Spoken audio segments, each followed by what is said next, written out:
giorno 5 gennaio nella chiesa di San Luca, al margine rosso, litorale di Quartu, si è svolta la cerimonia promossa dal Centro Culturale Campidano, in cui Coccola Rosas, presidente dell'Associazione di Volontariato SOS di Quartu, ha ricevuto il premio su Ninni Eddu 2014.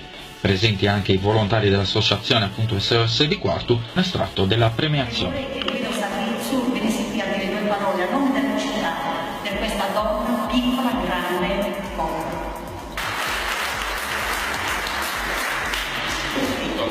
Grazie Susi per l'invito, grazie a tutti, complimenti solito particolare alla signora Rosas che è all'età della mia nonna, una persona che io stimo tantissimo perché io provengo da questo mondo, della sanità, quindi conosco il mondo del volontariato e so cosa significa fare volontariato, il tempo vissuto nella famiglia, la passione che uno ci mette e i grandi sacrifici.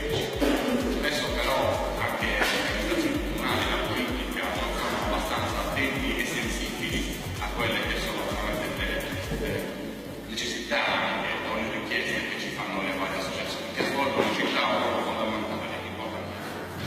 Essere buoni per fare del bene, non per essere una cosa così speciale.